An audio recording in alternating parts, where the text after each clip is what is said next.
Assalamualaikum warahmatullahi wabarakatuh.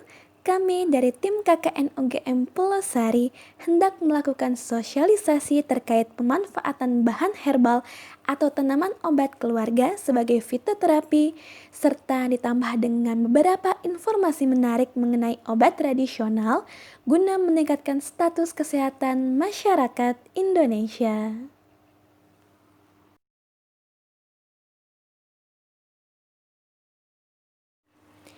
Jika pada kedua video sebelumnya telah dipaparkan mengenai tanaman obat keluarga, pada video ini akan dijelaskan mengenai obat tradisional, penggolongan bahan herbal, tips untuk menghindari bahaya obat tradisional, serta bahaya obat tradisional yang mengandung bahan kimia obat.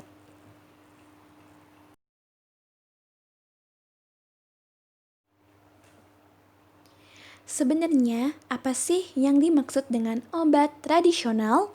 Obat tradisional adalah bahan atau ramuan bahan yang berupa bahan tumbuhan, bahan hewan, bahan mineral, sediaan sarian atau galenik, atau campuran dari bahan tersebut yang secara turun-temurun telah digunakan untuk pengobatan dan dapat diterapkan sesuai dengan norma yang berlaku di masyarakat.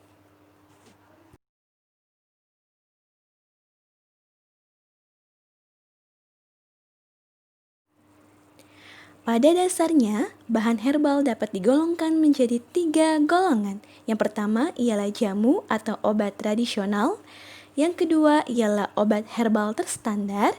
Obat herbal terstandar ialah bahan herbal yang telah mengalami uji praklinik, yakni uji farmakologi dan uji toksikologi yang dilakukan kepada hewan uji.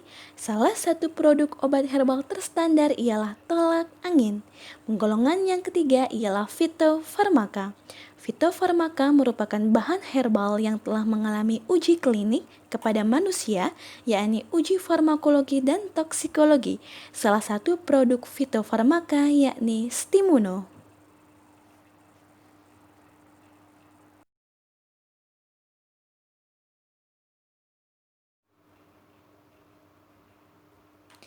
Kita masuk ke bagian selanjutnya, yakni tips untuk menghindari bahaya obat tradisional.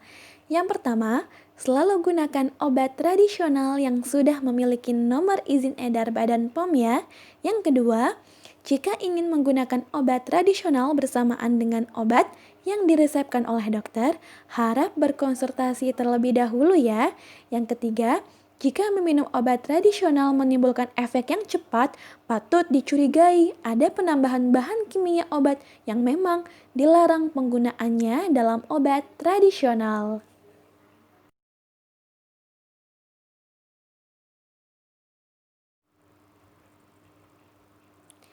Tips selanjutnya ialah selalu periksa tanggal kadaluarsa obat tradisional tersebut. Selanjutnya ialah membaca aturan pakai sebelum mengkonsumsi obat tradisional ya, serta perhatikan informasi peringatan atau perhatian. Jangan konsumsi obat tradisional jika ada efek samping yang rentan dengan kondisi kesehatan Anda. Dan langkah yang terakhir ialah mengunjungi website Badan POM yakni www.pom.go.id untuk mengetahui obat tradisional yang mengandung bahan kimia obat pada bagian public warning.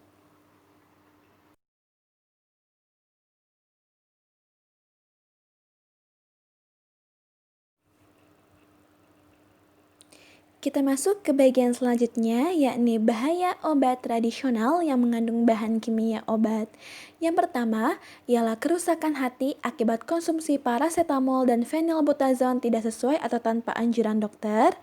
Yang kedua, kerusakan ginjal akibat konsumsi phenylbutazone dan sibultramine HCl tidak sesuai atau tanpa anjuran dokter. Yang ketiga ialah luka di lambung akibat konsumsi phenylbutazone, asam mefenamat, dan piroksikam tidak sesuai atau tanpa anjuran dokter.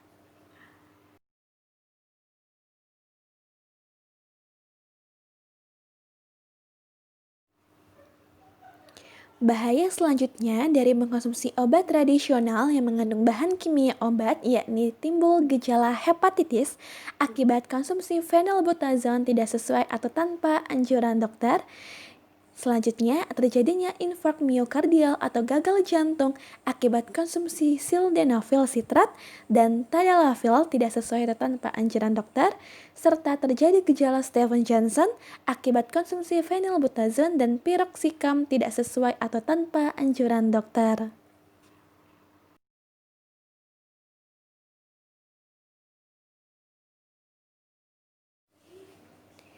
Bahaya lain apabila kita mengkonsumsi obat tradisional yang mengandung bahan kimia obat, yakni timbulnya efek moon phase akibat konsumsi prednison dan dexamethasone tidak sesuai atau tanpa anjuran dokter.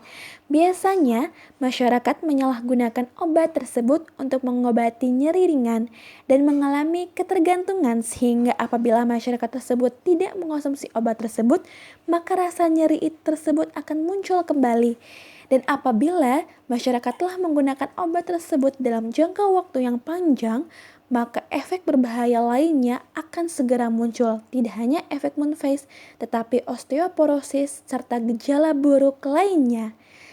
Dan bahaya yang terakhir ialah gejala leukopenia atau kekurangan sel darah putih leukosit akibat konsumsi phenylbutazone tidak sesuai atau tanpa anjuran dokter.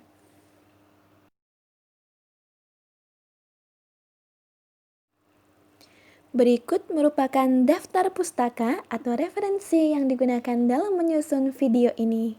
Terima kasih telah menonton video ini. Semoga informasinya bermanfaat dalam meningkatkan status kesehatan masyarakat Indonesia.